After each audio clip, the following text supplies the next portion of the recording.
예, 안녕하세요. 대한변협인증헌법재판 전문변호사 조견입니다. 기업을 경영하다 보면 많은 규제에 부딪혀가지고 자율과 창의를 통한 기업의 혁신을 이루기 어려운 경우가 많이 있습니다.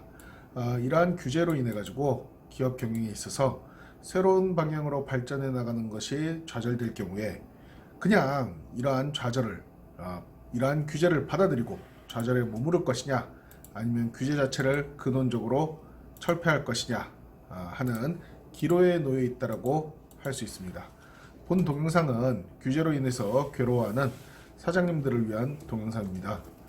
만약 기업에 어떤 규제가 가해지는 경우에 관계 행정청의 담당 공무원에게 그런 규제에 대해서 민원을 제기했을 때 담당 공무원들이 법이 그래서 어쩔 수 없다라는 앵무새 같은 말만 반복하여 답답함을 느끼신 경우도 많이 있을 겁니다. 하지만 이 법이 그래서 어쩔 수 없다라는 말 자체도 실제로는 법률적으로는 다양한 의미를 갖고 있는 경우가 많이 있습니다.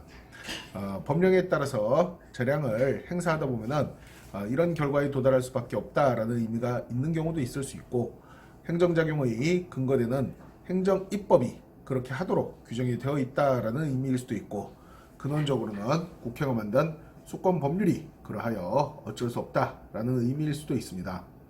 그런데 어떤 형태든지 간에 기업에 대해서 영업의 자유를 규제하는 공권력 행사는 기본권으로서 직업의 자유의 한 형태인 기업의 자유, 영업의 자유를 제한하는 것이라 볼 수 있고, 이러한 제한이 심해지면 기본권을 침해하는 것이라고 설명을 할 수도 있습니다. 기본권을 침해당한 경우에는 쟁송을 통해서 구제할 수 있는 방법이 다양합니다. 규제의 형태에 따라서 행정소송 혹은 행정소송 내에서 재량의 일탈남용 주장, 혹은 행정소송 내에서 규범 통제 주장, 또 더 나아가서는 소송 내에서 위헌법률 심판 제청 신청이라든지 헌법소원의 제기 등을 통해 가지고 기본권의 침해 상태를 합헌적인 상태로 되돌릴 수도 있습니다. 본 동영상은 이러한 대중을 상대로 기본적인 것만 알려주는 동영상인 만큼 기업의 규제를 직접 당하는 경영자님의 입장에서는 조금 모호하게 느껴질 수도 있습니다.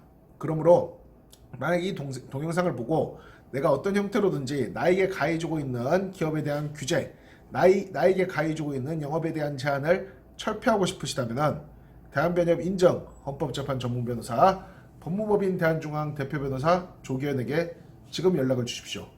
저는 위헌적인 규제를 모두 철폐하여 대표님이 기업의 경영과 영업의 자유를 온전히 누리면서 혁신을 통한 새로운 수익 창출을 할 수 있도록 도와드릴 수 있습니다.